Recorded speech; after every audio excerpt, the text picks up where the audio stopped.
dengan orang lain. Hasil kemampuan kita tak ada nilai di depan matanya. Cuba kita bayangkan kalau anak kita nanti bandingkan kita dengan parents kawan dia. Kawan Along, ayah dia pakai Ferrari, tapi abang pakai Saga je. Macam itulah sakitnya seorang anak apabila dia dibandingkan dengan orang lain oleh mak ayah dia sendiri. Jika anak kita gagal, bukan rendahkan dia, tapi berilah suntikan semangat, pujilah dia. Mungkin dialah nanti yang akan basuh berak kita saat kita tua.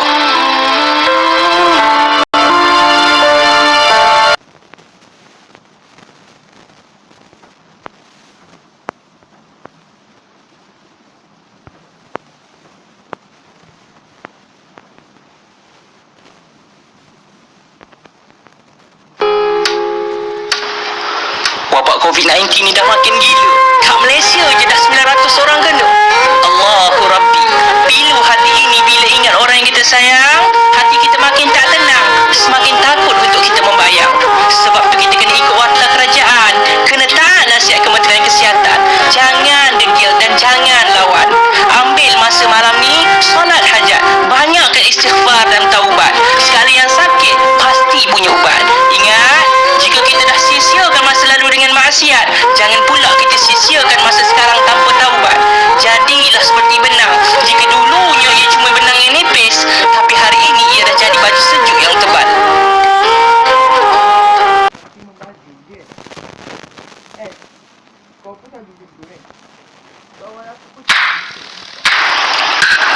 Aku rasa macam dekat je dengan kematian. Semua yang aku buat semuanya kena. Baguslah, sebab kau akan hargai sebaiknya hari ini. Mati, satu perkataan yang membuatkan kita takut, tapi menjadikan kita bersedia untuk hadapi. Bila kita rasa hari ini adalah hari terakhir kita hidup di dunia, jangan duduk diam, tapi bangkit dan manfaatkan hari ini saat mata terpejam.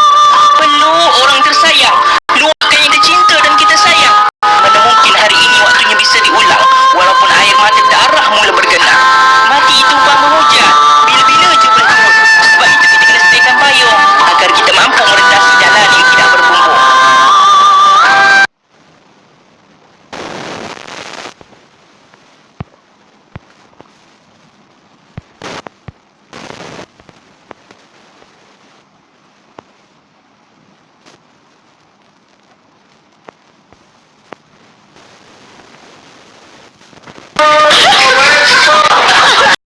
Kalau sebelum ni banyak poster hina Allah, banyak poster hina Nabi, tapi semalam viral video orang hina solat. Astaghfirullahalazim. Pedih bila solat yang menjadi rukun agama dipermainkan tanpa adab, ikut nafsu yang menggila. Walaupun yang mempersendakan itu bukan Islam, tapi yakinlah dia juga sakit hati bila agamanya dipermainkan penuh dendam. Buat mereka yang Muslim, jangan komen menghina, tapi doakan mereka diberi cahaya. Tekan butang report dan hukumlah mereka ikut salur yang betul. Jangan sebab dia kita hilang peribahasa, jangan sebab dia kita hilang nilai agama, dan jangan sebab dia kita pula terpaling dosa. Dengar dan hati-hati.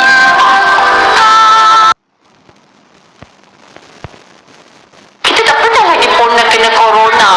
Baru ni aku dah tengok video seorang pondan ni dicabar Allah. Dia kata tak ada pun seorang pondan yang kena COVID-19. Allah Rabbi, takkan nak tunggu bala baru nak bertaubat? Takkan nak tunggu Allah balikkan dunia baru nak percaya kiamat tu dekat? Kadang Allah tak jadikan ujian tu kat kita sebab dia nak kita belajar dari orang lain yang ditimpa, bukan nak kita bangga dengan dosa. Cuba bayangkan, sayangnya Allah kat kita, kita masih diberi peluang untuk bertaubat. Dan sayangnya Allah kat kita, dihantarkan peringatan virus untuk kita berhenti bangga dengan maksiat. Kapal akan terus hanyut jika kita tak usah mencari daratan. Begitu juga kita akan terus hanyut bila kita tak usah lakukan perubahan.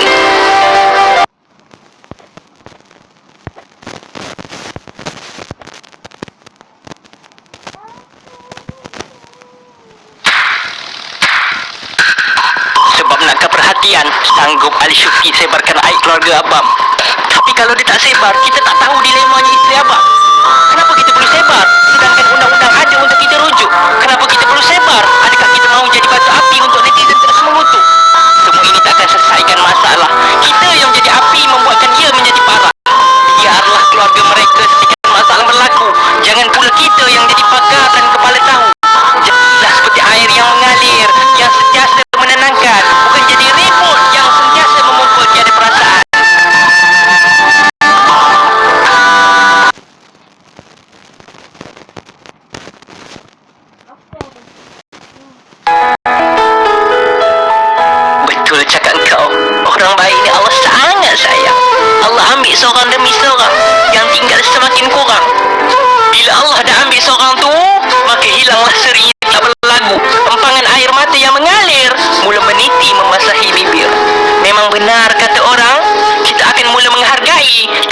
sudah kembali pergi. Jasad yang pernah menjadi penghibur kini sudah ditutup kubur.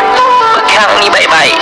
Bila saat bunga itu hidup mekar, hargailah ia dengan penuh sabar, kerana suatu hari nanti ia bakal layu, mati menjadi pisan memori.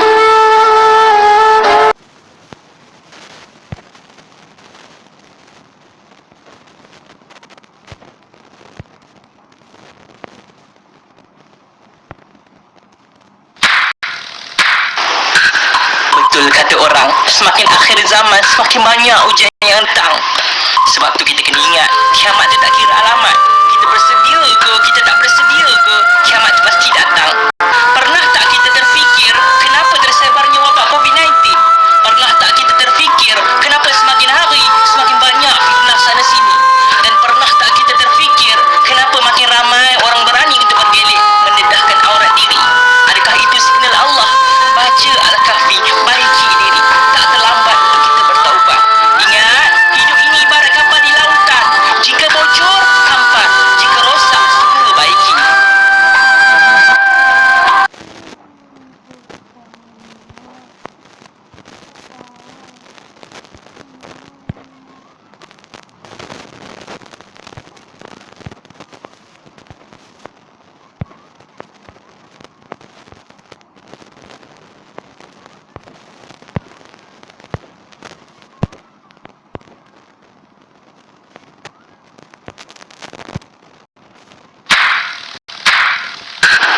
Boring lah duduk rumah, tak tahu nak buat apa. Cuba tarik nafas dan fikir dengan waras. Saat kita boring duduk rumah, ada orang bekerja, tak sempat untuk menjamah. Saat kita boring duduk rumah, ada orang terpaksa jauh dari keluarga, menangis tak sudah. Dan saat kita boring duduk rumah, ada orang bertikus lumus, selamatkan nyawa yang hampir musnah. Sebab itu, hargai mereka yang ada sekeliling kita. Manfaatkan masa bersama mereka, bukan mengeluh sepanjang masa. Buat mereka yang sehabis daya selamatkan nyawa, doa kami sentiasa ada untuk sama. Jangan putus asa, teruskan usaha.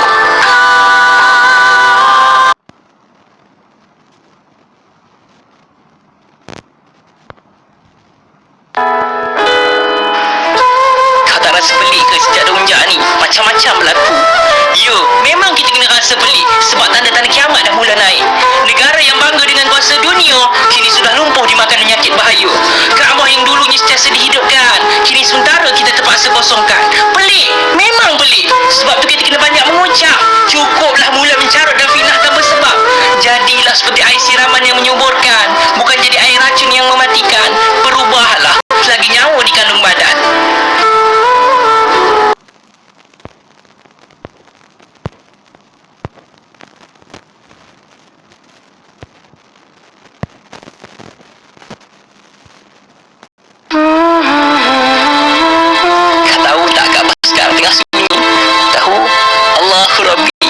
Kiamat.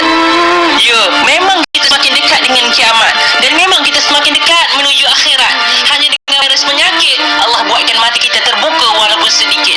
Allah jadikan macam tu sebab nak kita pandang masjid dan surau dah lama lengang. Semakin kurang jemaah yang datang. Seharusnya kita yang jadi benih menghidupkan tanah gersang yang menuai kasih. Bukan hanya bibir menutur dan merintih, tapi cuba mulakan untuk menagih. InsyaAllah hati gembira takkan sedih.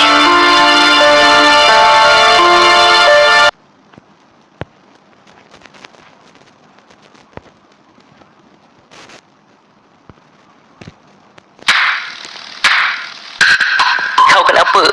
Aku sedih. Kenapa kau sedih? Aku sedih bila tengok mak murid sanggup datang kelas semata-mata nak paksa ustazah merangkak depan murid-murid lain. Allahu Rabbi, hilanglah satu keberkatan dalam diri apabila orang yang menyampaikan ilmu kini diperlakukan tanpa simpan. Guru itu ibarat sebatang lilin, sanggup membakar dirinya untuk menerangi yang lain. Walaupun terkadang kita melecur di sambar api lilin, bukan salah api yang membakar, tapi salah tindakan kita yang datang mencabar. Tangan takkan sekali-kali melecur jika kita patuh dan sentiasa akur. Ingat pesanan ini wahai ibu bapa, menyeksa dan menyebarkan aib guru takkan pernah selesaikan masalah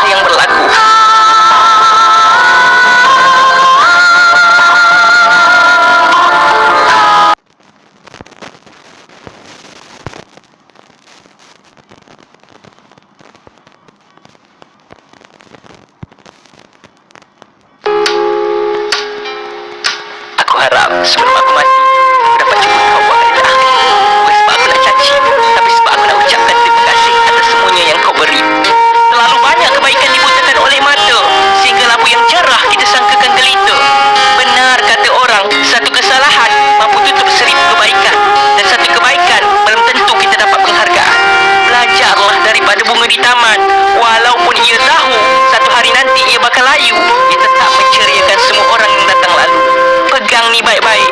Bila kita bahagiakan orang, bahagia akan datang menjemput kita. Mungkin ia tak datang sekarang, tapi janji Allah tak pernah dusta.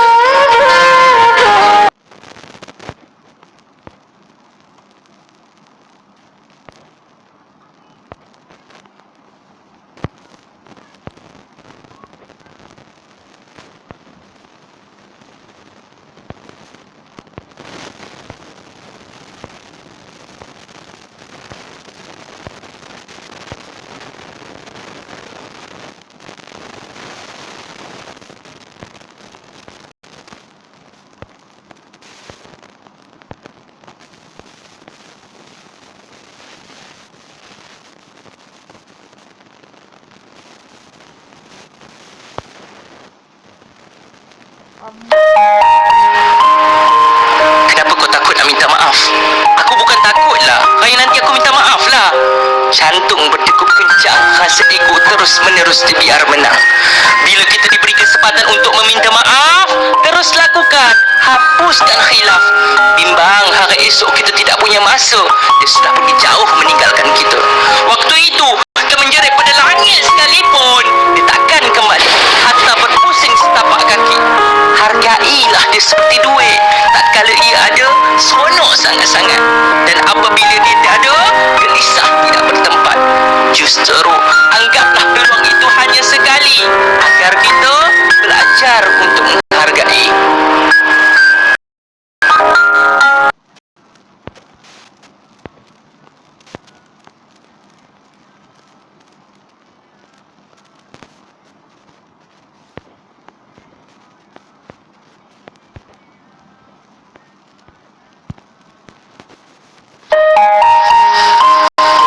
Jom keluar makan.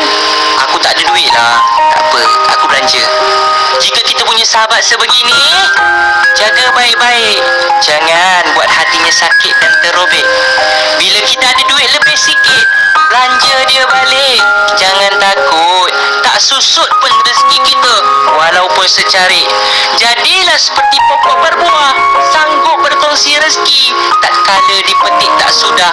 Jangan jadi pokok bisa berduri, tak dekat pun takut, apatah lagi nak berkongsi rezeki.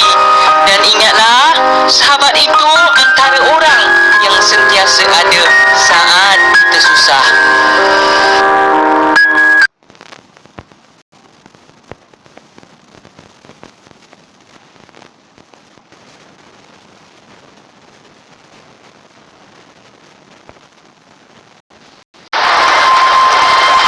Aku rasa aku tak jadi nak berubah dah.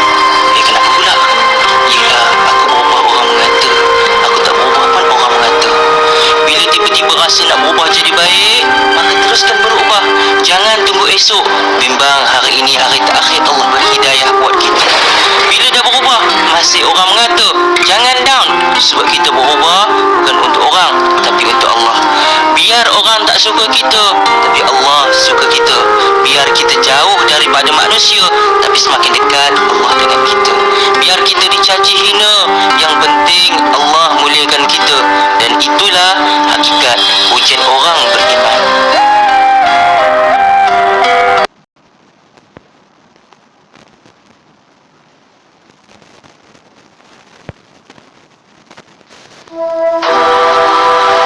Bila waktu sesuai untuk kita lakukan solat istikharah? Sebenarnya, solat istikharah kena lakukan tak kira sebelum maupun selepas nikah. Kenapa? Jika sebelum nikah, kita ingin memilih pasangan yang terbaik. Dan jika selepas nikah, kita mahu Allah bantu kita buat tindakan yang betul. Bagaimana pula dengan tanda-tanda jawapan solat istikharah ni? Adakah dengan bermimpi saja? Tidak. Tandanya tak semestinya bermimpi. Kadang dengan berasa tenang dengan dia pun boleh jadi tanda.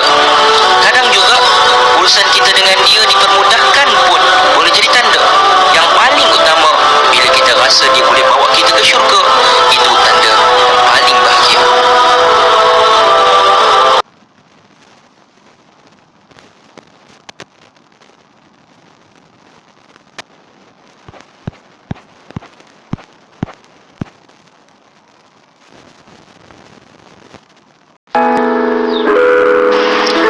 Aku sedih. Kenapa? Sejak esok kita dah tak boleh pergi masjid dah. Buat sementara waktu.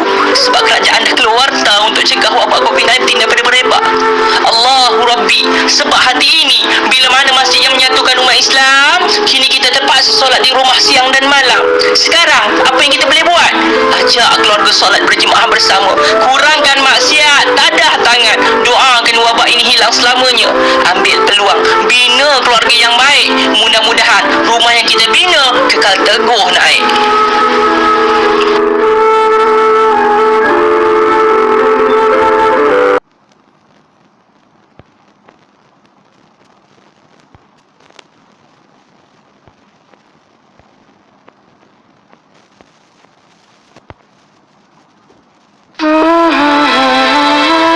Aku harap wabak COVID-19 akan pergi sebelum Ramadan. Aku harap sangat-sangat hati yang dulunya tak ambil kisah, hari ini telah mula berpaling tadah. Andai sebelum ini degil untuk berubah, hari ini tangan sudah menadah resah. Sebab apa? Sebab tahu wabak ini akan menghapus kegembiraan. Jika dulu kita bersolat tarawih di masjid, mungkin Ramadan kali ini solat di rumah menangis sakit. Jika dulu kita boleh ziarah rumah saudara mara, mungkin Ramadan kali ini kita terperuk di rumah menangis air mata. Teruskan berdoa dan bertawakal. Ingat, kita tak akan gembira dapat ikan sekiranya kita tak henti menarik joran. Teruskan membaling umpan. Pasti ada sesuatu yang Allah simpan.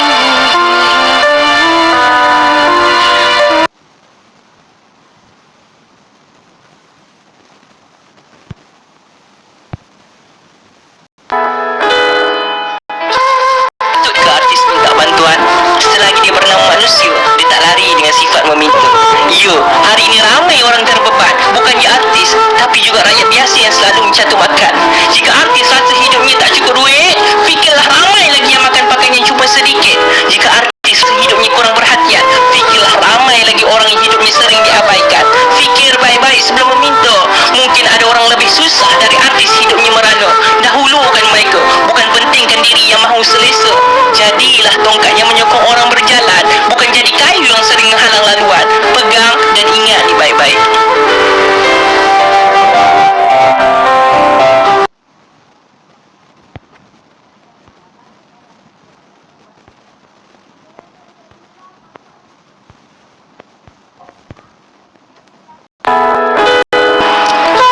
Kadang aku terfikir, kenapa COVID-19 jadi teruk macam ni? Kenapa? Mungkin inilah hukuman sebab kita diam saat orang sekeliling kita buat kemungkaran. Allahu Rabbi. Kadang sebab nilai setitik rosak susu belanga. Cuba kita tanya diri kita balik, di mana suara kita saat LGBT berhimpun menuntut hak mereka? Di mana suara kita saat ondan berpakaian perempuan mencium Kaabah yang paling mulia? Di mana suara kita? Sebab itu kita kena sedar, maksiat sudah berhobi akar. Kita kena bersatu untuk melawan mungkar.